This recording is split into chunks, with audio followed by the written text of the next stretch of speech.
Welcome back. Programme में आपको खुश आमदीद कहती हूँ। नाज़रीन, एक मशहूर आपने बात सुनी होगी, बच्चे हमारे अहद के जवान हो गए। यानी कि इसका असल मतलब तो ये है कि अब जो हमारे आने वाले बच्चे हैं वो हमें भी जहानत में मात दे गए हैं। वो आजकल के बच्चे इतने ज़हीन हो गए हैं क्योंकि हम बात करते हैं टेक्नोलॉजी का दौर है और सोशल मीडिया का दौर है, नई नई चीज़ें हैं वो सामने आ रही हैं। तो अब इस दौर में बच्चे अपने बड़ों से भी जहानत में इतने आगे हैं। अभी एक बच्चे हमजा से भी आपको मैंने मिलवाया था ब्रेक से पहले, माशाल्लाह वो इतना ज़हीन बच्चा था। एक और बच्चे से आपको मैं मिलवाने लगी हूँ और उनकी जहानत और महारत की जो बातें हैं वो सुन के आप हैरान हो जाएंगे। अभी सिर्फ 2 साल 2 माह एज है। अयाद नाम है, मोहम्मद अयाद। और उनकी अगर मैं आपको बताऊं कि उन्होंने अब तक क्या क्या किया है, तो जनाब अयाद इतनी छोटी सी एज में केमिकल के लावा और कोसो कज़ा तैयार करने की सलाहियत रखते हैं केमिकल के ज़रिए। इसके अलावा कई ममालिक के परचमों और पाकिस्तान फ़ौज के बड़े नामों को तस्वीर दे के पहचान लेते हैं। अच्छा, अयाद इंसानी जिस्म के मुख्तलिफ हिस्सों और रंगों के नाम भी अरबी ज़बान में बासानी बता सकते हैं। हालांकि अभी वो प्रॉपर बोल नहीं सकते, लेकिन इसके बावजूद जिस तरह वो बोलते हैं वो देखने और सुनने वाला समझ जाता है कि अयाद क्या बोल रहे हैं। हमारे साथ अयाद मौजूद हैं। इनको डॉक्टरेट की 2 एजाज़ी डिग्रियाँ मिली हैं। मतलब सिर्फ 2 साल की उम्र में किसी बच्चे को डॉक्टरेट की एजाज़ी डिग्री मिल जाए, माशाल्लाह, ये तो कमाल की बात है। और इससे हम अंदाज़ा कर सकते हैं वो बच्चा कितना जीनियस है। अच्छा, अयाद हमारे साथ स्टूडियो में मौजूद हैं, अभी वो खेल रहे हैं। साथ में उनकी वालिदा हैं उम्मे अलीम। अस्सलाम वालेकुम, कैसी हैं आप? जी मैं बिल्कुल ठीक ठाक। इतना माशाल्लाह ज़हीन बच्चा, क्या खाती हैं आप? ये सब मुझे भी नहीं आइडिया था कि इसका IQ हाई है, ये इतना इंटेलिजेंट है, क्योंकि ये तीसरा बच्चा है और आपको पता है तीसरे बच्चे का कोई इतना सीरियस नहीं लिया जाता। तो बस ये था कि इसने मतलब छोटे होते से इस तरह के इसके अंदर वो कहते हैं ना जर्म्स थे कि हमें लगना शुरू हो गया कि ये डिफरेंट है। अच्छा। तो माशाल्लाह से लेकिन इतने छोटे बच्चों का तो पेरेंट्स को नहीं इतना पता होता कि इसकी मतलब क्या, इसका जो एक रुझान कहना चाहिए वो किस तरफ है। आप लोगों ने कैसे गेस कर लिया? ये इसका ये होता है कि जैसे हम आर्मी म्यूजियम गए, अब पहले इसका इंटरेस्ट डिफरेंट था, अब इसका हर दिन के साथ डिफरेंट होता जा रहा है। हम आर्मी म्यूजियम गए तो वहाँ पे इसको टैंक्स का, इसको हेलीकॉप्टर्स का, फाइटर जेट्स का बहुत क्रेज हुआ, हीरोज का। अच्छा। जी बिल्कुल। तो उसमें ये था कि इसने काफ़ी वहाँ पे जाके, तो अब ये इसको फाइटर जेट सारे आते हैं, इसको टैंक्स आते हैं। अच्छा। इसके अलावा इसको बोन्स के नाम आते हैं। अच्छा, माशाल्लाह। और प्लेन्स जो सिविल प्लेन्स हैं देख के बता देता है ये किस कंट्री का प्लेन है। अच्छा। तो इसके अलावा इसको स्पेनिश और अरबिक अभी ये इस तरफ इसका है। अभी रिसेंटली मतलब इतनी छोटी सी एज में क्यों क्योंकि घर में जो बच्चा लैंग्वेज सुन रहा होता है वो उसको अडॉप्ट करता है, जाहिर सी बात है। बिल्कुल। आपके घर में क्या कोई ऐसी लैंग्वेजेस बोलने वाला है जिसकी वजह से वो उसको सुन के, या टीवी पे ऐसा वो देखता है कुछ कि वो उसको सीख रहा है, लर्न कर रहा है? असल में इसका ये है कि इसका मोबाइल टाइम हमने एक रखा हुआ है, जैसे कि आप 2 घंटे आप उसको हाफ आवर का देके तो आप करते हैं। तो उसमें ये था कि ये कुछ प्रोग्राम जैसे देखते हैं जिसमें स्पेनिश या अरबिक, तो ये वहाँ से लर्न करता है, क्योंकि हमें तो नहीं आती, फिर हम इससे लर्न करते हैं। अब तो बाकी वो टाइम आ गया कि माँ बाप बच्चों से लर्न करते हैं। बल्कि मुझे कुछ लोग कहते हैं इतना तुम खुद पढ़ती ना तो तुम 24वें ग्रेड 25वें ग्रेड की ऑफिसर होती है। अब वो हमें जो सिखा रहा है हम वही सीखते हैं। बिल्कुल बिल्कुल। अच्छा, बच्चों के साथ भी ऐसा होता है ना कि अक्सर पेरेंट्स कहते हैं हम दोबारा से अपना लर्निंग जो एक था वो स्टार्ट कर रहे हैं, क्योंकि बच्चे को सिखाना वो 0 से स्टार्ट आप कर रहे होते हैं, तो आप खुद भी दोबारा से सीख रहे होते हैं। बिल्कुल ऐसे तो ही है। अयाद माशाल्लाह इतना इंटेलिजेंट है। अभी तक किन किन मुकाबलों में अयाद ने हिस्सा लिया है? अभी ये इंडिया के इसने 15 जो है वो रिकॉर्ड इसने कुछ ब्रेक किए, कुछ अपने ब्रेक किए और नए बनाए। और इसके अलावा इसने पाकिस्तान का पहला टॉडलर है जिसको के फखरे पाकिस्तान मिला। अच्छा, ये मैं साथ साथ दिखाना भी चाहूँगी, एजाज अयाद को जो इंडिया की तरफ से ये डॉक्टरेट की डिग्री है ये मिली है, एजाजी डॉक्टरेट की डिग्री है मिली है, ये आप देख भी सकते हैं। तो ये हमारे लिए तो बहुत फख्र की बात है। ये इंडिया से मिली है? जी बिल्कुल, इंडिया से मिली है। और दूसरी भी इंडिया से मिली है, और वो अभी हमें मतलब कॉन्वोकेशन उसकी हो गई लेकिन हमें अभी रिसीव नहीं हो सकी। अच्छा। तो दूसरी भी जो है वो इंडिया से मिली है, वो उनकी है anti corruption, international anti corruption and human right council, तो उसका ये मेंबर है लाइफ टाइम। उसका सर्टिफिकेट भी उन्होंने हमें प्रोवाइड किया है। कोई पार्टिसिपेट किया था किसी कंपटीशन में? जी बिल्कुल। इसने ये था कि जैसे इसका पहला रिकॉर्ड था 283 ऑब्जेक्ट इसने 3 मिनट में रिकॉग्नाइज किए थे। अच्छा। फिर फिर 700 ऑब्जेक्ट इसने किए थे 10 मिनट में रिकॉग्नाइज। अच्छा। तो उस तरह से इसने रिकॉर्ड डिफरेंट बनाए और अभी जो है 17 रिकॉर्ड, अब जरा बड़ा हो गया तो थोड़ा अपनी मर्जी करता है। पहले ये था छोटा होता था हम बिठा देते थे, चक्कर लिया कर लिया, अब ये था कि अब उसकी अपनी मर्जी होती है, अच्छा मैं कर रहा हूँ। हाँ, मेरा बेटा भी इतना है माशाल्लाह, तो मैं उसको देख रही हूँ, मुझे वही याद है। इसका ये होता है, जैसे देखिए इसको अभी आते हुए इसको ये था कि अच्छा मुझे पहले फाइटर जेट्स लेके दे फिर मैं जाऊंगा, तो अभी फाइटर जेट्स के साथ वो इतना वो उसको हो रहा है कि अच्छा मैं इसके साथ प्ले कर रहा हूँ। अयाद कैसे हो आप? कैसे हो अयाद? अयाद आज शर्मा रहा है, और आज शर्मा रहा है अयाद बहुत, इसलिए अयाद मुझसे बात भी नहीं कर। अयाद कैसे हो आप? अयाद कैसे हो अयाद? अयाद अच्छा बताओ, ये कौन सा जेट आपने पकड़ा है? फाइटर जेट है? ये कौन सा है? नाइट हॉक है। अच्छा नाइट हॉक है। और ये कौन सा है? F-16। वाह माशाल्लाह, अयाद को तो सबका पता है। अच्छा अयाद ये क्या है? ऐसा कह रहा है इस तरह का ब्लैक में, न्यूजीलैंड का भी ब्लैक होता है ना, तो कह रहे इस तरह का मुझे ब्लैक में न्यूजीलैंड का भी लगता है। ये आवाज देख के, ये दूर से जा रहा होता है ना प्लेन, तो उसको देख के हमें बता रहा होता है कि ये टर्की का जा रहा है, ये चाइना का जा रहा है। तो इस तरह से हमें मतलब ये बताता है। आप बताई थी इसका IQ लेवल भी चेक हुआ है? इसका साइकोलॉजिस्ट, 2 साइकोलॉजिस्ट ने चेक किया। एक ने कहा था कि फॉर्मली, अभी इनफॉर्मल होगा, फॉर्मली लेकिन ये अपनी एज से 2-3 साल बड़ा है, क्योंकि इसका, लेकिन जो दूसरे जिन्होंने चेक किया था उन्होंने कहा था इसका 150 प्लस है। अभी अमेरिका इसकी फाइल गई है। वो अमेरिका फाइल गई है, उसमें क्या इस हवाले से हमें बताइएगा। उसका ये था कि हाई IQ सोसाइटी है अमेरिका की, वहाँ पे ये होता है कि जो 2% इंटेलिजेंट पॉपुलेशन में जो बच्चे होते हैं या बड़े होते हैं उनको वो चूज करते हैं, तो वहाँ पे इसकी फाइल गई है। देखें कि अच्छा। और ये जो मेडल्स पड़े हुए हैं ये किन चीज़ों के हैं मेडल्स? ये है इंटरनेशनल एंटी करप्शन का जो ऑनररी डॉक्टरेट है, ये उसका है। और ये यूनिवर्सल यूनिवर्सिटी से जो इसको मिला ये उसका है। बाकी मेडल्स काफ़ी घर पे हैं, 17-18 हैं। और ये कलाम का है, ये कलाम का द वर्ल्ड रिकॉर्ड लेजेंड इसको उन्होंने डिक्लेयर किया था। अच्छा ये वाला, वाह ज़बरदस्त। कलाम से जी अयाद को वर्ल्ड रिकॉर्ड लेजेंड जो है वो उन्होंने इसको डिक्लेयर किया है। आप देख सकते हैं माशाल्लाह माशाल्लाह, हमारे मुल्क में इतने ज़हीन बच्चे हैं, अल्लाह ताला इनको कामयाब करें, क्योंकि ये बच्चे ही हमारी कौम का फ़ख्र हैं, हमारे लिए फ़ख्र का बाइस बनेंगे इंशाल्लाह इंशाल्लाह। और मुझे इतनी देख के खुशी हो रही है अयाद के मेडल्स और इसकी ये कामयाबियाँ माशाल्लाह। अच्छा अभी तो अयाद की स्कूलिंग तो स्टार्ट नहीं हुई है। साइकोलॉजिस्ट का कहना है कि नॉर्मल स्कूल में जा नहीं सकता। अच्छा। इसके लिए या तो कोई गिफ्टेड प्रोग्राम होगा या फिर ये कि आप इसे घर पे ही लेके चलेंगे, लेकिन इतने बच्चे का वो कहते हैं फोकस नहीं रह सकता। सो हर मिनट के बाद इसकी इंटरेस्ट चेंज होता है। इमेजिनेशन इसकी बहुत तेज है, क्योंकि ये कोई ये कागज भी पकड़ लेगा, उसको इमेजिन करके घंटा उसको ये मतलब वो करता रहता है। तो उन्होंने कहा था कि इसको आप घर पे ही आप इसको कर सकते हैं या गिफ्टेड कोई प्रोग्राम होगा तो अच्छा आप अब क्योंकि जैसे जाहिर सी बात है माओ ने घर के काम भी करने होते हैं और भी कई चीज़ें, आपने बोला माशाल्लाह आपका तीसरा बच्चा है, तो इसको आप कितना टाइम देती हैं फिर इसकी लर्निंग के लिए, या फिर क्योंकि माशाल्लाह वो खुद इतना इंटेलिजेंट है लेकिन फिर आप कितना टाइम मैनेज करती हैं? अच्छा इसमें ये है कि मेरे जो बड़े बेटे हैं वो जो भी कर रहे होते हैं, जैसे एक अब 1 में जाएगा और एक जो है वो अब 9th में जाएगा, तो जैसे साइंस एक्सपेरिमेंट थे ये उनके साथ मिलके पीरियोडिक टेबल, उसमें मतलब ये उनके साथ ज़्यादा लर्न करता है। मुझे इतना सीरियस नहीं उस तरह से लेता, क्योंकि बच्चा को लेते भी नहीं है बच्चे सीरियस। मैंने भी देखा है बच्चे माओ को बिल्कुल सीरियस नहीं लेते हैं। बिल्कुल ऐसे ही है। तो वो फिर ये होता है कि मुझे होता है कि अच्छा ठीक है भाइयों के साथ जो भी ऑब्जर्व कर रहा है तो कर रहा है। अब जैसे कहीं बाहर जा रहा है तो अब हम आ रहे थे तो अभी मिक्सर गुजर रहा था तो ही वाज सेइंग बिदुनिया बिदुनिया, और मैं कह रही हूँ क्या कह रहे हो, और फिर मुझे मेरे हस्बैंड ने कहा कि ये स्पेनिश में उसका नाम ले रहा है। अच्छा ठीक हो गया, मैंने कहा हमें भी ये कुछ सीखना पड़ेगा। सीखना पड़ेगा। अच्छा अभी यहाँ पे कुछ आपने चीज़ें भी रखी हुई हैं, हमें अगर कोई एक्टिविटी अयाद की करके दिखाएं कि अयाद क्या करता है घर में, नॉर्मली क्या कर रहा होता है, ताकि हमें भी पता चले कि अयाद किस तरह चीज़ों को लर्न कर रहा है। मोहम्मद अपना पजल 1 बाय 1 करें आप, ये लें पजल्स कर लें, राउंड एंड राउंड कर लें, चलें जल्दी से कर लें। अच्छा ये मुझे बताएं कि ये क्या है? मेटाटार्सल्स। और अच्छा। ये कौन सी है, ये इसका क्या नाम है? ये वाला, ये देखें जी, ये इसका क्या नाम है? मेटाकार्पल। बोन्स हैं, आप देख भी सकते हैं कि किस तरह वो माशाल्लाह फ्लुएंटली बता रहे हैं कि कौन से बोन का क्या नाम है या कौन से हमारे जिस्म की बॉडी पार्ट का क्या नाम है। और अच्छा। ये क्या है मोहम्मद, ये बताएं।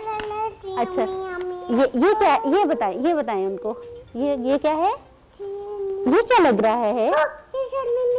ये चल नहीं रही है। अच्छा ये आप ये करें, ये बताएं ये क्या है? हाँ जी, ये है क्या? भी नहीं चल रही। अच्छा आप बताएं तो, वो मुझे तो पता ही नहीं, वो भी कह रही है मुझे भी नहीं पता ये क्या है। यार ये क्या है, मुझे बताएं। अच्छा ये बताएं। अच्छा यार कभी लगता है मूड नहीं है। अच्छी तो थोड़ा सा। अच्छा ये रेड को अरबिक में क्या कहते हैं? अहमर। और ग्रीन को क्या कहते हैं? अखदर। अच्छा और ये ब्राउन को क्या कहते हैं? बुन्नी। और ये व्हाइट को क्या कहते हैं? अबियस। ओके। और जो ऑरेंज था उसको क्या कहते हैं? यहाँ पे ऑरेंज था हमारे पास, इसको क्या कहते हैं? बुर्तकाली। वाह माशाल्लाह माशाल्लाह। भाई इतना छोटा सा बच्चा इतने मजे की बातें कर रहा है, वो मुझे उसका सुन के मुझे इतना अच्छा लग रहा है, क्योंकि मैं वही बात की थी, मेरा अपना बेटा भी इतना छोटा सा है, तो मुझे वो उस आयात बिल्कुल वैसा लग रहा है। और माशाल्लाह उसकी एक्टिविटीज देख के थोड़ा सा मैं भी अब हो गई हूँ एक्टिव कि अच्छा मुझे अब करना है। अच्छा इसको पीरियोडिक टेबल भी आता है, इसको पीरियोडिक टेबल जैसे सारा आप इसको कार्ड दिखाएंगे, जैसे मतलब आपके पास कार्ड होंगे आप, इसमें पीरियोडिक टेबल है। ये ऊपर ही मैं आपको अच्छा चलें, वो प्रोग्राम का टाइम कम है तो चलें, हमने आयात की जो थोड़ी सी एक्टिविटी देखी है, थोड़ी सी बातें सुनी हैं, तो हमें पता चल गया माशाल्लाह कितना ज़हीन बच्चा है। और उम्मे अलीम आपका बहुत बहुत शुक्रिया, आप आई हैं, इतने प्यारे सारे बच्चे को लेकर आई हैं, मुझे तो बहुत खुश हुई आयात से मिलके, क्योंकि मैं फिर वही बात कही थी कि हमारी कौम का फ़ख्र है इससे बच्चे, क्योंकि पाकिस्तान का नाम रोशन करें माशाल्लाह। जैसे डॉक्टरेट की एजाज़ी डिग्री भी मैंने आपको दिखाई है आयात की, जो इंडिया से मिली है उसको, और एक और डिग्री भी है जो कि अभी आनी है उसकी। अच्छा जनाब, अभी एक छोटी सी ब्रेक का टाइम हुआ है, ब्रेक से हम वापस आएंगे, आप कहीं मत जाइएगा।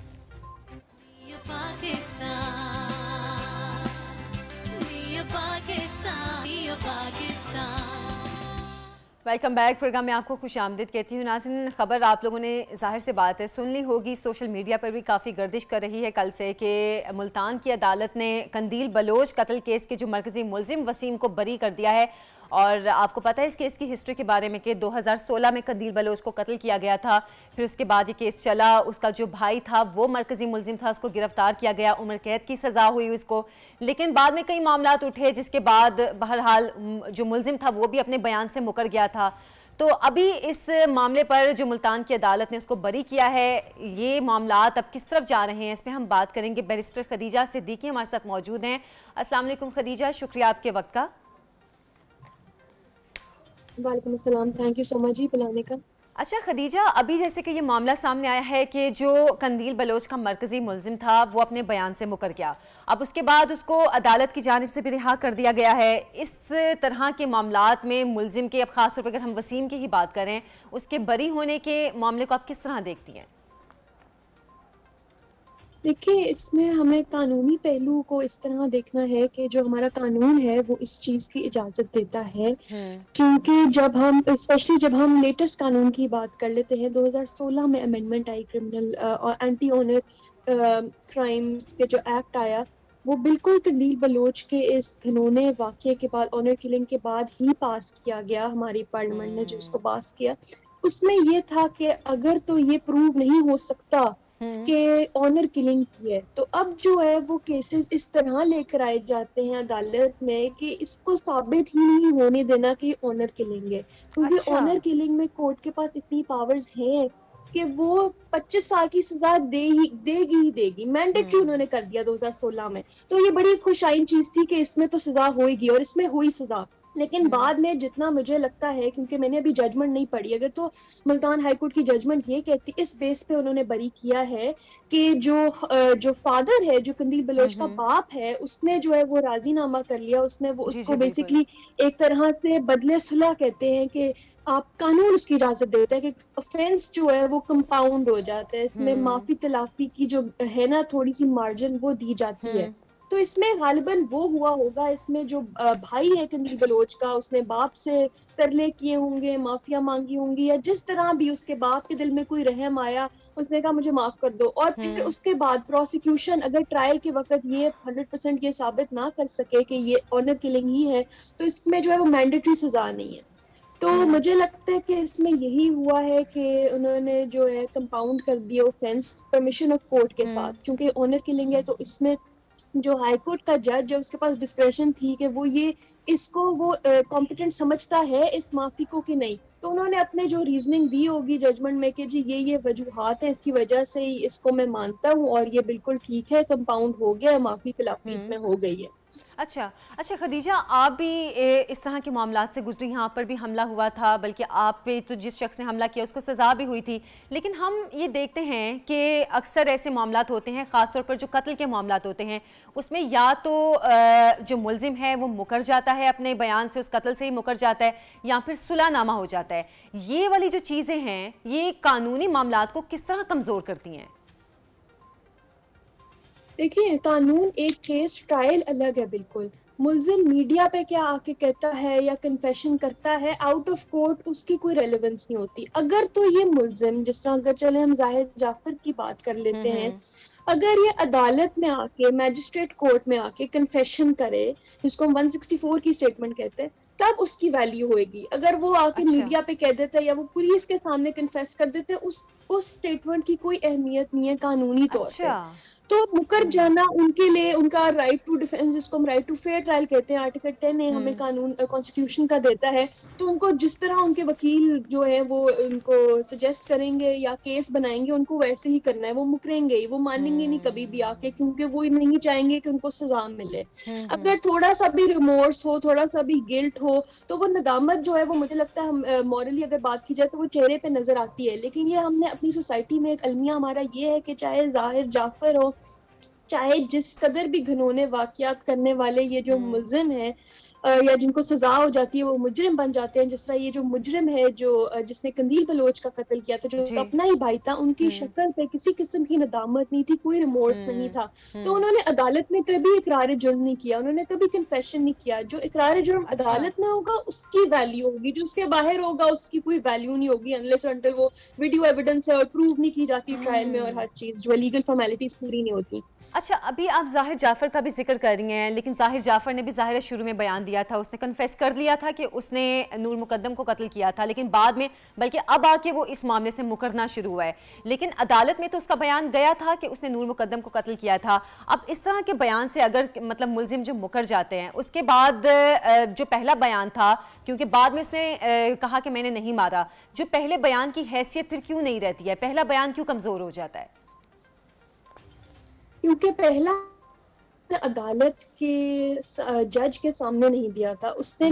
मुझे जितनी मेरे नॉलेज में है, उसने अभी तक कोर्ट में जज के सामने इकरार जुर्म नहीं किया, और स्टेटमेंट उसकी मैजिस्ट्रेट कोर्ट में कोई रिकॉर्ड नहीं हुई जिसमें उसने कहा कि मैं कन्फेस करता हूं कि मैंने नूर मुकद्दम का कत्ल किया। तो मुझे लगता है कि जहां तक वीडियो की बात आ जाती है, अगर उसकी कोई वीडियो एविडेंस है, कोई इंटरव्यू है जिसमें वो ये कर रहा है, तो उस इंटरव्यू को लीगल फॉर्मेलिटीज के तहत प्रूव करना होगा अदालत में कि ये इसने इंटरव्यू इस कैमरामैन के सामने, इस टीवी चैनल के सामने दिया है।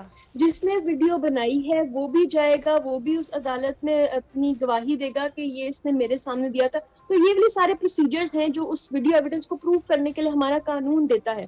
तो आप बिल्कुल सही कह रही हैं, हम अगर सोसाइटल एस्पेक्ट से देखें तो ये एक ओपन एंड शट केस लगता है, लेकिन जब ये अदालत में चलता है, जब ट्रायल में चलता है, तो बिल्कुल ही मुख्तलिफ पहलू आते हैं। उसको मुकम्मल तरीके से गवाहियां होती हैं, उसके बाद क्रॉस एग्जामिनेशन होती है, जिरा होती है गवाहों की। फिर अगर गवाहों ने कोई ऐसी चीज बोल दी जो कि केस प्रोसिक्यूशन केस के साथ टैली नहीं करती, तो वो केस डैमेज होता है। फिर उसमें डेथ सेंटेंस के चांसेस कम होते हैं, क्योंकि डेथ सेंटेंसेस दो किसास का जो एक हमारा राइट है कानून में, वो दो तरह हो सकता है कि अगर जो मुल्जिम है वो कन्फेशन कर ले अदालत में, तब डेथ सेंटेंस हो सकता है, या फिर तस्कियतुल शहूद जो गवाहान है वो मुकम्मल तरीके से उनकी गवाही 100% अदालत में प्रूव हो जाती है। तो वो बहुत कम केसेस में होती है कि 100% अगर हो भी जाती है ट्रायल कोर्ट से, तो वो ऊपर हाई कोर्ट जाके उसको रिवर्स कर देती है, उसको नेगेटिव में करती है, उसको कंफर्म नहीं करती डेथ सेंटेंस को। लेकिन जहाँ पर हम बात करते हैं ऑनर केसेस की, ऑनर किलिंग के केसेस में मैंडेटरी 25 साल की सजा है कानून में, लेकिन उस सजा, उस जो कानून है उसको बहुत ज्यादा एक्सप्लॉइट किया जा रहा है। उसमें लूपहोल्स मौजूद हैं जो कि हमें कंदील बलोच के जो बरी हुआ है वो हाई कोर्ट से, वो हमें उससे नजर आ रहा है कि किस तरह एक्सप्लॉइट किया जा रहा है अभी भी कॉम्प्रोमाइज को और बदले सुलह को। अच्छा, फिर खदीजा, फिर इसका तो मतलब ये हुआ कि अगर तो किसी शख्स ने कत्ल किया है, वो बाद में मुकर रहा है, तो जो बाकी सबूत और गवाहान हैं उनकी भी फिर कोई हैसियत नहीं रहती है। नहीं, इसमें अदालत में उनकी 100% हैसियत है। देखिए हमारा एक थोड़ा सा ये है कि अलमिया ये है कि हम सोशल मीडिया पे कुछ देखते हैं, अदालत में कुछ हो रहा होता है। मीडिया बिल्कुल बहुत अच्छी रिपोर्टिंग करती है हर चीज, लेकिन जो कानूनी पहलू होते हैं ना, जिसको जज ने नजर में रखना होता है और फैसला करना होता है, उसका हमें आइडिया नहीं होता। तो बिल्कुल जो गवाहियां आएंगी, जो नूर मुकद्दम के जितने भी गवाहान हैं, उनकी वैल्यू बहुत ज्यादा है, क्योंकि उन्होंने उनकी जो जिन्होंने फोरेंसिक्स किए, जिन्होंने वीडियो एविडेंस कलेक्ट की, जिन्होंने सीडीआर जो कॉल डेटा रिकॉर्ड कलेक्ट की, उनकी वैल्यू है, बिल्कुल है। अदालत में उसी की बिना पे जो है वो सजा होगी इसमें। सही। और मुझे नहीं लगता कि जो हम कहते हैं कि जी ओपन एंड शट है, ओपन एंड शट बिल्कुल होता है, लेकिन हमारे यहाँ पर सजाएं जो हैं वो अगर ओपन एंड शट सिर्फ मौके पे पकड़े जाने की वजह से होने लग जाएं और स्पीडी ट्रायल्स होने लग जाएं, ऐसे केसेस में अगर स्टेट जो है वो मदई बने, स्टेट प्रोसिक्यूशन करे, चाहे बहुत शुक्रिया, बहुत बहुत शुक्रिया आपके वक्त।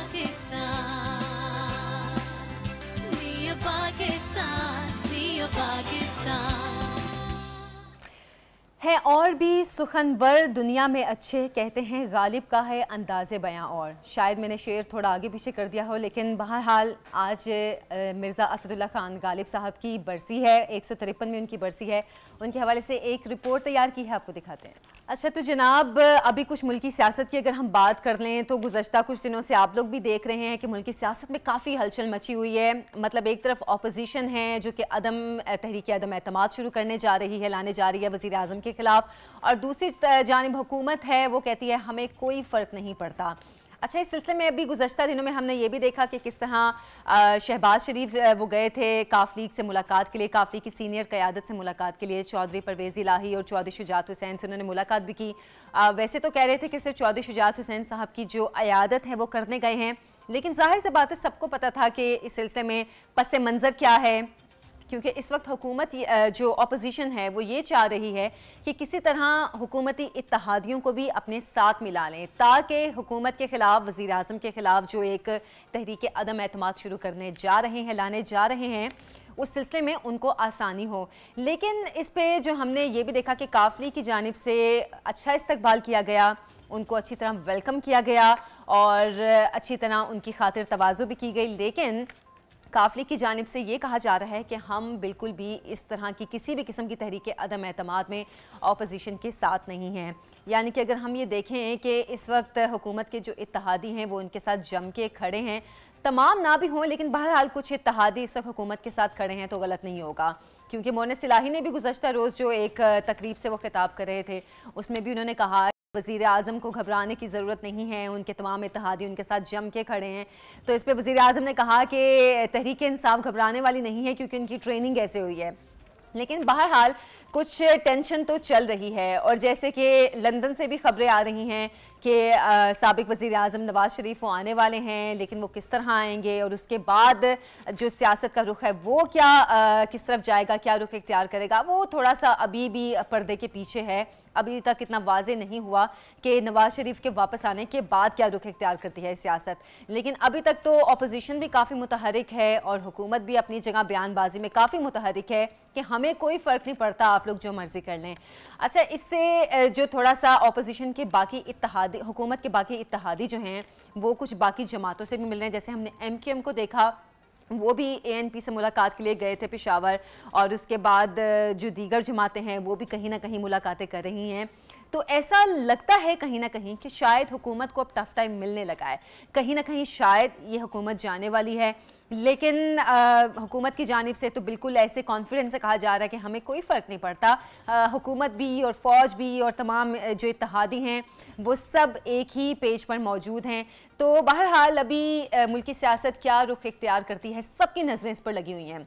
सब लोग ये चाह रहे हैं कि जो भी होना है ना वो सामने आ जाए, क्योंकि अभी नवाज़ शरीफ साहब का भी इंतज़ार किया जा रहा है, उसके साथ साथ जो दीगर जमातों के साथ, हुकूमत की इत्तेहादी जमातें हैं उनके साथ भी जो अपोजिशन की मुलाकातें चल रही हैं, उससे कोशिश पूरी की जा रही है कि इत्तेहादियों को तोड़ा जाए। शायद कुछ वजारतों के देने की भी बातें हो रही हैं, कुछ आगे अगर हुकूमत बनती है अपोजिशन की तो इस हवाले से भी बातें हो रही हैं कि अच्छा इसमें अपोजिशन हुकूमत के जो इत्तेहादी हैं उनका किरदार क्या होगा। लेकिन अभी काफ़ी टफ टाइम है अपोजिशन के लिए लिए भी और हुकूमत के लिए भी, क्योंकि अपोजिशन पूरी तरह मुतहरिक है हुकूमत के ख़िलाफ़ तहरीक अदम एतमाद लाने के लिए।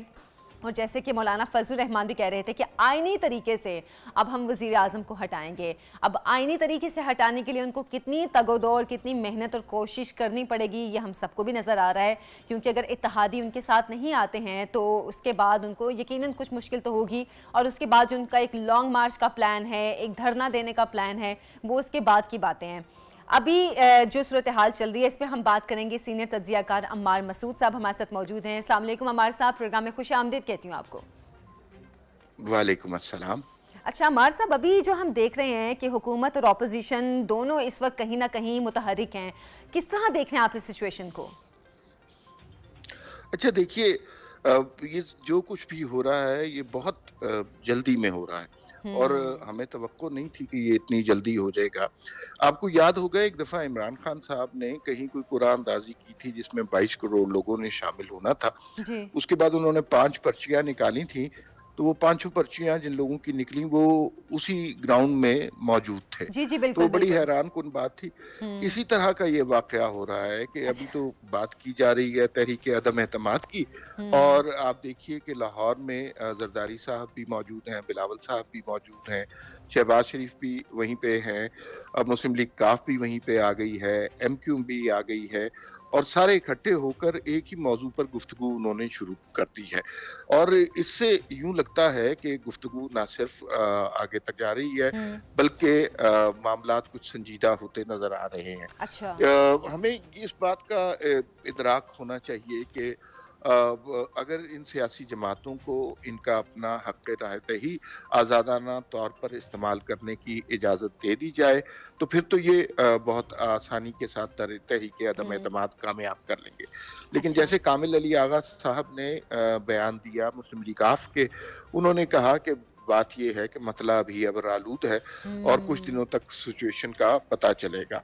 तो वो बदकिस्मती से हमारी सियासत का अलमिया ये है कि बहुत सारी सियासी जमातें और बहुत सारे सियासी फरीक किसी एक इशारे का इंतजार कर रहे होते हैं। हम भी उस इशारे का इंतजार कर रहे हैं और उसका रुख और पहलू देखने की कोशिश कर रहे हैं कि वो किस नहज पे आगे बढ़ता है।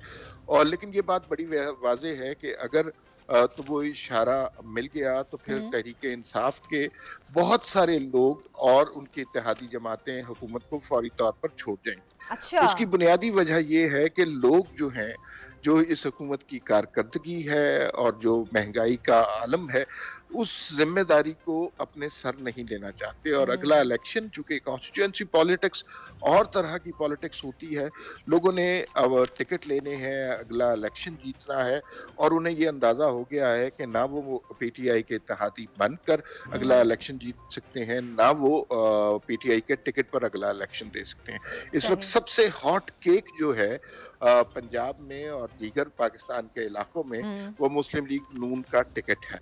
अब हमने देखना है कि उनकी जो रेजिस्टेंस की मूवमेंट थी वो कहाँ तक आगे बढ़ेगी और इस तहरीक अदम एतमाद के साथ चलेगी, क्योंकि इस तहरीक अदम एतमाद के लिए उन्हें उन लोगों से हाथ मिलाना पड़ेगा कि जिनकी मुखालफत में वो बहुत अरसे से एक तहरीक चला रहे हैं। तो ये अभी बहुत गुमगू की कैफियत है, इसमें वाज़े तौर पर बहुत कुछ नहीं जा सकता।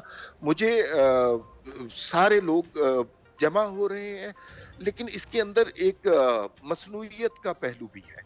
ये अवामी दबाव की वजह से मजबूर नहीं हो रहे या किसी और वजह से, इनको इकट्ठा किया जा रहा है। अच्छा। जो कि दुरुस्त तरीका नहीं है। मतलब ये अवामी मसाइल की वजह से इकट्ठे नहीं हो रहे, ये किसी और वजह से इकट्ठे हो रहे हैं।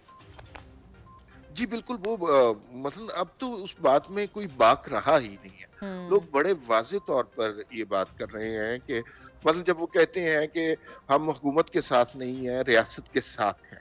रियासत तो पाकिस्तान है ना, पाकिस्तान का PTI, मुस्लिम लीग नून और PML काफ का कोई वोट थोड़ी होता है। उनका इशारा जाहिर है एस्टैब्लिशमेंट की तरफ है, तो एस्टैब्लिशमेंट के रवैये की तरफ हमने देखना है। तो ये चंद ऐसी इसमें हैरान कुन पहलू हैं जिस पर अभी तवज्जो करनी पड़ेगी और इस पे कोई हतमी बात फिलहाल नहीं की जा सकती। माजी में हमने बहुत दफा ऐसा देखा कि यूं लगता था कि कुछ हो जाएगा। कभी चेयरमैन सेनेट के इलेक्शन पे इस तरह हुआ, कभी फाइनेंस बिल पे ऐसा हुआ, कभी स्टेट बैंक तरमीमी ऑर्डिनेंस ऑर्डिनेंस पे इस तरह की बातें हुई कि सब कुछ तलपट हो जाएगा और सूरत हाल बदल जाएगी, लेकिन नहीं हुआ। इसीलिए लोगों के जहन में ये शकूक हैं कि इस दफा भी ये शोशा ऐसे ही उठाया गया है और हुकूमत के मसाइल की और हुकूमत की कारकर्दगी से तवज्जो हटाई गई है, और अपोजिशन नहीं कर रही, लेकिन अपोजिशन करना दिखा रही है। अच्छा, मुस्लिम लीग नून का एक बड़ा अहम पहलू है कि उन्होंने अपने कीसे में दोनों कार्ड्स रखे हुए हैं। एक कार्ड तो ये है कि हम तहरीक अदम एतमाद मंजूर करवाएंगे। बहुत मुमकिन है कि ये तहरीक अदम एतमाद मंजूर ना हो। अच्छा। उस सूरत में उनके पास दूसरा कार्ड मौजूद है, और वो दूसरा कार्ड आपको पता है लॉन्ग मार्च का है, और उसमें ज्यादा अरसा बाकी नहीं है, चंद हफ्तों की बात अब रह गई है। तो लॉन्ग मार्च उनके पास वो दूसरा एग्रेशन वाला कार्ड है। अभी मुस्लिम लीग नून की बी टीम मंजरे आम पर है। आप देख रही हैं कि शहबाज शरीफ साहब मुलाकातें कर रहे हैं और हमजा शहबाज साहब जलसे कर रहे हैं। ये मुस्लिम लीग नून की बी टीम है। अच्छा, मरियम नवाज साहिबा भी बिल्कुल ए टीम में आप किस किस को देख रहे हैं हमारे साहब? दो ही लोग हैं।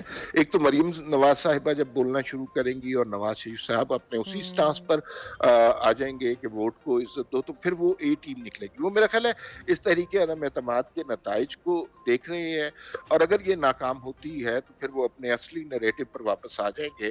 और मरियम नवाज आपको पता है कि फिर वो खिताब करेंगी और नवाज शरीफ भी उन जलसों से खिताब करेगी। वो ज्यादा साहब बहुत बहुत शुक्रिया आपके वक्त का, आपके तज्ज़िये का। और जैसे कि मैं भी पहले बात कर रही थी कि अभी नज़रें लंदन की तरफ भी लगी हुई हैं कि वहाँ से क्या खबरें सामने आती हैं, और अगर नवाज शरीफ पाकिस्तान आते हैं तो उसके बाद सियासत क्या रुख इख्तियार करेगी, ये तो हम भी आने वाले दिनों में देखेंगे। एक छोटी सी ब्रेक से हम वापस आएंगे, हमारे साथ रहिए।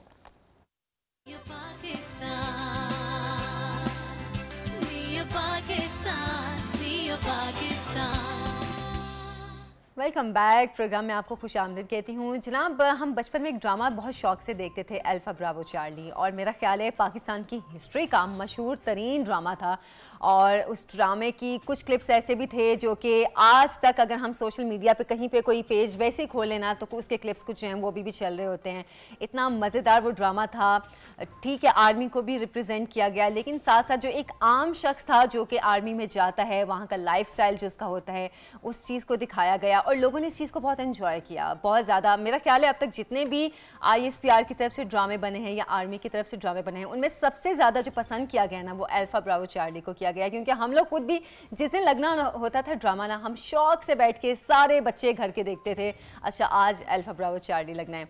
अच्छा जनाब, अभी अल्फा ब्रावो चार्ली का जिक्र मैं इसलिए भी कर रही हूँ क्योंकि जो इसके मेन कैरेक्टर थे कैप्टन गुलशेर, जो कि कासिम शाह है, उनका असल नाम कासिम शाह है, उन्होंने एक ट्वीट की है जिसमें उन्होंने कहा है कि करेला खाने से इंसान के जिस्म में कीमियाई रद्द-ए-अमल पैदा होता है जो कि ब्लड जो ग्लूकोज है उसको भी कंट्रोल करता है और इंसुलिन की सतह को भी कम करता है। ये उन्होंने किस बुनियाद पर कहा है, उन्हीं से हम जान लेते हैं। अस्सलाम वालेकुम कासिम शाह साहब, मैं आपको गुलशेर कहने लगी थी। जी अस्सलाम वालेकुम, I am good with Gulsher as well, thank you so much. मुझे नहीं पता था ये करेला मुझे स्क्रीन पे ले आएगा, करेले का जूस। लेकिन देखिए आप पहले स्क्रीन पे किसी और वजह से थे, अब आप स्क्रीन पे करेले की वजह से आ गए। हाँ, करेले का जूस ना ये मुझे स्क्रीन पे ले आएगा, मुझे नहीं पता था। हालांकि करेला, दूर तक लोगों के फोन आए, हालांकि करेला, कब से करेले का जूस पी रहे हो?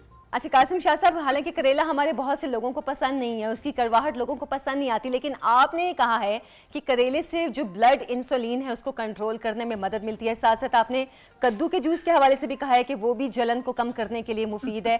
ये आपके पर्सनल एक्सपीरियंसेस हैं? नहीं, वो आखिरी जुमला भी देख लेना, आखिरी भी एक जुमला लिखा हुआ है इसमें। अच्छा वो क्या है? आखिर में लिखा हुआ है कि जीने की ख्वाहिश भी खत्म हो जाती है ये पीने से। अच्छा, मेरे पास आपका आखिरी जुमला नहीं था, इसीलिए मैंने आपकी पहली वाली बात का हवाला दिया। वैसे इससे मुराद किया कि जीने की ख्वाहिश ये दोनों रेगुलर पीने से, मैंने कहा ये दोनों रेगुलर पीने से ना जीने की ख्वाहिश भी खत्म हो जाती है। अच्छा, मतलब हर चीज का खाने पीने जिंदा रहने का शौक खत्म हो जाता है। हाँ बिल्कुल।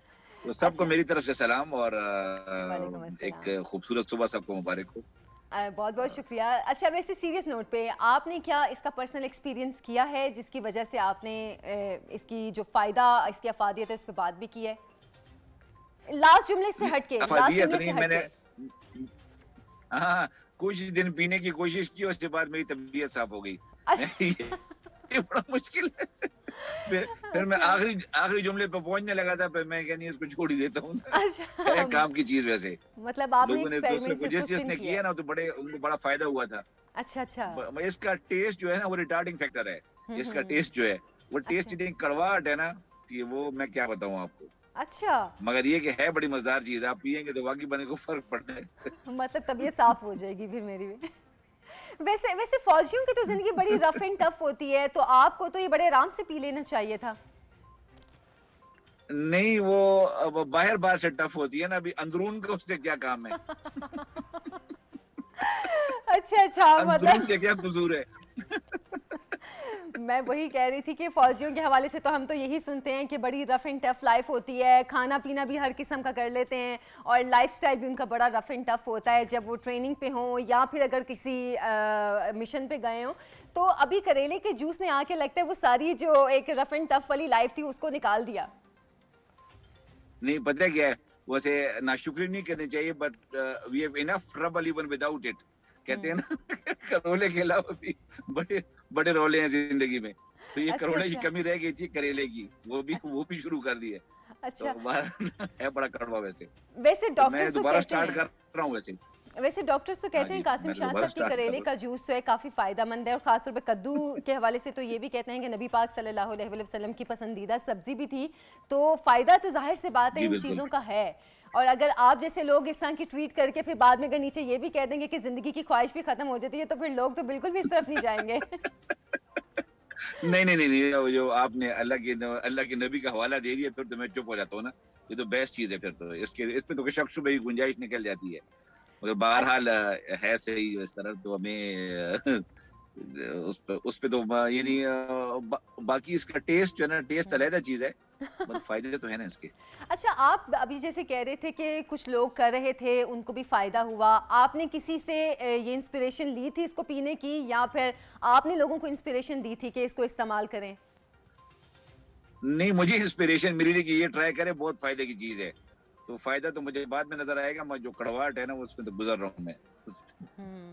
अच्छा, और आपने जिन जिन लोगों को मशवरा दिया है पीने का, क्या उनको फ़ायदा हुआ?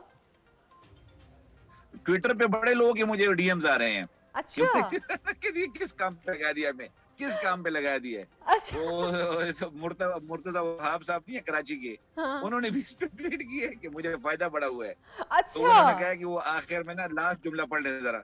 वो मैं वही कहने लगी बेजारी थी, तो शायद नहीं हुई उन्होंने जिंदगी आपका से। लास्ट जुमला नहीं पढ़ा होगा। लास्ट जुमला शायद नहीं पढ़ा, बाकी तो उन्होंने इसको ट्राई जरूर किया हुआ है।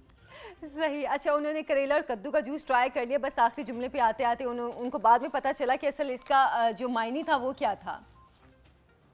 जी बिल्कुल। अच्छा, वैसे कासिम शाह साहब, सीरियसली मतलब अगर आपसे मैं पूछूं कि अभी आप जैसे कह रहे थे कि मैं दोबारा इसको ट्राई करूंगा, आपने जब इसको इस्तेमाल करना शुरू किया आपको क्या फ़ायदा महसूस हुआ इसकी कड़वाहट से हटके? पूरा दिन और कोई बंदा इससे कड़वी चीज, बाकी सारी चीजें मीठी लगनी शुरू हो जाती हैं। जो मर्जी खाए वो लगता है मीठा खा रहा हूं मैं अच्छा, उसके बाद। अच्छा ठीक है। अच्छा कासिम शाह साहब, चलें अब आपके एक पुरानी यादें भी हम ताज़ा कर लेते हैं अल्फ़ा ब्रावो चार्ली के हवाले से। सबसे ज़्यादा जो शोहरत पाकिस्तान की हिस्ट्री में किसी भी आर्मी के ड्रामे को मिली है वो अल्फ़ा ब्रावो चार्ली है। उसके बाद से आप लोगों का लाइफस्टाइल कितना चेंज हुआ? हाँ, चेंज तो काफी सारा हुआ। वो ये था कि आप पब्लिक में जाना बड़ा मुश्किल हो गया था उस वक्त। और मुझे अच्छी तरह याद है ना कि मेरे पास एक सुजुकी मेहरान हुआ करती थी। अच्छा। तो वो जो मेरी सैलरी थी वो बड़ी कम थी, तो मुझे उसके सीट कवर चेंज नहीं होते थे और वो फट गए थे। अच्छा। तो जैसे ही जाते रोड ट्रैफिक में खड़ा होता ना, लोग आके मिलने आ जाते थे, मैं जल्दी से गाड़ी से निकल के बाहर खड़ा हो जाता कि सीट कवर नजर ना आए कि फटे हुए हैं। सही है। अच्छा, मतलब वो भी इस चीज की अगले एम्बैरेसमेंट भी महीने की होती सैलरी है। मैं चेंज कराऊंगा, अगले महीने की सैलरी आएगी मैं सीट कवर चेंज कराऊंगा, अगले महीने सैलरी, इस करके 3-4 महीने निकल जाते थे। मगर वो तो लोग तो हर वक्त मिलते थे, फिर मैं उसको छुपा के रखता रहा कि यार मैं क्या करूं, सीटें फटी हुई है उसकी। तो मगर ये कि स्ट्रगलिंग लाइफ होती है, मजा आता है, हर चीज का अपना मजा है। ये नहीं कि मैं उस वजह किसी कॉम्प्लेक्स में था, मगर वो हर चीज का एक दौर होता है, एक वक्त होता है और अच्छी लगती है चीजें। वो यादें बंदा पीछे छोड़ के आता है तो वो यादें बाद में याद आती है कि मैं क्या क्या करता था। क्या क्या करता था। और ख़ासतौर पे जो ड्रामे में आपका वो शहनाज के साथ सीन था जब आप पीसी होटल में बैठे होते हैं और वहाँ पे आप वेटर को कहते हैं कि पैसे नहीं हैं, वो सीन मैंने आज तक इतनी जगहों पे देखा है, सोशल मीडिया पे इतना वो अभी तक वायरल है कि हैरत होती है, लोग अब तक उस सीन को मिस करते हैं। वो वाकई ही मतलब समझ लें शायद कोई एक्चुअल वाकया, मैं नाम नहीं बताऊंगा, हम में से किसी का था। अच्छा। एक्चुअल वाकया तो उसको मेरे ने थोप दिया और करा लिया मुझसे। अच्छा। और शोएब मंसूर साहब कहते रहे कि तुम अगर जाओगे तुम यही हरकत करोगे, तुम हो इतने कंजूस, तुम जब जाओगे तुम यही करना है। सही। तो मेरे पे बना दिया। मतलब आप पश्तो में नहीं, आप फिर अंदाजा करेंगे मेरे साथ बैठने वालों को पश्तो आती है कि नहीं आती। हाँ ना, ये एट टाइम बंदा इस तरह मारा जाता है अक्सर, स्पेशली चाइनीज जो है ना आजकल पाकिस्तान सीपैक के चक्कर में काफी सारे चाइनीज पाकिस्तान आए हुए हैं। तो हमें याद है एक दिन ना जब मैं वी वर इन सर्विस, तो हम चले गए कोई चाइनीज को लेके ना बूरबन, वहां पे कोई इनकी हाई लेवल मीटिंग थी। अच्छा। तो बूरबन में, तो वो बूरबन पीसी में बैठे हुए थे, तो हमारे कुछ मेरे कोलीग्स आपस में ना उर्दू में बात करके सामने वाले को कह रहे थे कि देख से कोट देख क्या चीज पहनी हुई है, ये कैसा लग रहा है, फलाना लग रहा है। बाद में पता लगा उसको अच्छी खासी उर्दू आती थी उसको ना। बाद में बड़ी शर्मिंदगी हुई सबको, यार ये तो समझ रहा था बातें हमारी। नहीं, अब तो चाइनीज को वाकई उनको तो उर्दू बहुत अच्छी आती है। हाँ शुक्र है कोई ऐसी बहुत गड़बड़ वाली बात नहीं की, ये रूटीन की बात है। हंसते हैं तो क्या लगता है, देखो ना इसको। अच्छा। ये क्या सोचता होगा मैं कितना खूबसूरत लग रहा हूँ, इस तरह ना, इस तरह बातें। नहीं वाकई ये तो वाकई एम्बैरेसमेंट वाली सिचुएशन थी, ड्रामे का सीन दोबारा से रिपीट हो गया। पाकिस्तान आए हुए ना, तो इनके बारे में एहतियात करें, कोई नाराज ही ना हो जाए ये बातें सुनकर। बिल्कुल बिल्कुल। मेहमानदारी के खिलाफ ना हो जाए, सारी मेहमानदारी दरी की दरी रह जाएगी। एक अच्छी समझ आ गई इनको जो हम कह रहे होते हैं आपस में। अच्छा, मैं जैसे अभी बात कर रही थी कि हमारे पाकिस्तान की जो आर्मी के जो ड्रामों की हिस्ट्री है उनमें सबसे ज़्यादा मशहूर अल्फा ब्रावो चार्ली था। आपको क्या लगता है कि अब के ड्रामों में क्या कमी है जो कि उस तरह की अभी शोहरत या बूम अब तक किसी और ड्रामे को नहीं मिला? पता क्या है, सिर्फ ड्रामे की बात नहीं है, मैं आपके चैनल के दोस्तों से बात करूंगा। पहले क्या, जितने भी हमारे सिंगर्स हिट होते थे ना, आप सिंगर्स देख ले, पहले सिंगर्स पे बात करूंगा। सिंगर्स को देखते ना, उनका हिट होने का क्या होता था, कोई नेशनल गाना गाते थे, तो नेशनल पोएम, जैसे दिल दिल पाकिस्तान और मोहम्मद अली शेखी का इस तरह नेशनल गाना था, वो तुम ही से है मुजाहिदो, ड्रिंक्स का, जितने भी थे ना, उनका हिट होने का, मेहदी हसन देख लें, नूरजहां देख लें और ए नैयर देख लें, जितने भी थे ना जो नाम हमारे वक्त के नाम थे, उनके हिट होने की वजह नेशनल सॉन्ग था। वो एक नेशनल गाना या डिफेंस का गाना गाते थे। आलमगीर देख लें, आलमगीर कितना बड़ा नाम है आलमगीर ना, ये सारे इनके हिट होने की, वो जो टॉप का गाना होता था वो होता था। अब और वो होता था कि पीटीवी इनको हेल्प करता था बनाने में।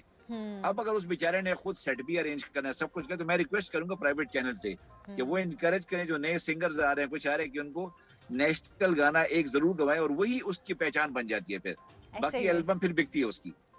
तो उसको ना इसी तरह जो प्लेज होते थे, आप देख ले, अनकई हो गया, 50-50 हो गया ना, उन सब से ना हमारे घरों का कल्चर, अलिफ नून हो गया। मैं आजकल वो रेगुलरली देख रहा हूँ, अलिफ नून ना यूट्यूब पर के ऊपर किसी ने शेयर किया हुआ है, तो मैं ये देख रहा हूँ कि वो हमारे घर की चीजें होती थी, ऐसे ही हो रहा है। बिल्कुल, कोई हमें बाहर का माशरा नहीं दिखा रहा होता ना, हमारा अपना घरों में से जोक्स निकल रहे होते थे। घर के जो रूटीन का मेरे और आपके सोचने की चीजें हैं ना, हमारे लेवल की चीजें हैं, वही दिखा रहे होते थे। अब वो जो चीजें हैं वो हम में से अक्सर, देखिए एक और ट्रेंड था कि अगर बूढ़ा बाबा दिखाना चौकीदार, वो वाकई बाबा होता था। ऐसे ही है। अगर वो जाला देख लें, इसमें बूढ़े होते थे और वो हिट होते थे। अक्सर उनकी रेपिटेशन होती है मुख्तलिफ रोल्स में। अब हमने बूढ़ा भी दिखाना है, को बूढ़ी भी दिखाना है, नौजवान लड़की को ना सफेद बाल करके बूढ़ी दिखा देंगे, नौजवान लड़के को मॉडल को चौकीदार बना देंगे। बिल्कुल ऐसे। अब वो क्यों, हम ये जो बुजुर्ग हैं हमारे एक्टर्स हैं, इनको भूल जाए हम? तो उनको ना हम वो उनको एज के हिसाब से रखा होता था। आजकल उनके सोशल मीडिया फॉलोइंग के हिसाब से उनको प्ले में जगह मिलती है। This is difference. तो इसको ऐसा नहीं होना चाहिए, जिसके इंस्टाग्राम पे फॉलोइंग ज्यादा है उसको प्ले में जगह मिल जाती है। तो वो फिर जरूरी नहीं है कि हर बंदा हर रोल के ऊपर आ जाए, क्योंकि जो मॉडल, उसने अपने आप को लेके चलना है, एक्टर ने रोल को लेके चलना होता है। दोनों में फर्क है। तो एक्टर रोल के हिसाब से चले, वो अपने रोल में अपने आप को, जिस तरह हम थे, तो मुझे फराज और काशिफ को, हमें ये भूल गया था कि मेरा नाम कासिम शाह है, मेरा नाम गुलशेर था उस वक्त और मुझे ये गुलशेर, मैं हम गुलशेर आज हूँ। तक आपको ये गुलशेर मेरे के घर नाम की से हर- याद करते हैं। हाँ बिल्कुल, सारे घर वालों के अलावा बाकी सारे गुलशेर ही कहते हैं। सब आपको आज तक गुलशेर ही कहते हैं। चलिए, बहुत बहुत शुक्रिया कासिम शाह साहब, आपसे गुफ्तगू करके बहुत अच्छा लगा और उम्मीद करते हैं कि आप इस तरह की मजीद टिप्स भी शेयर करते रहेंगे सोशल मीडिया पर ताकि लोग इससे फ़ायदा उठाते रहें। बहुत शुक्रिया आपके वक्त का भी। एक छोटी सी ब्रेक से हम वापस आएंगे, हमारे साथ रहिए।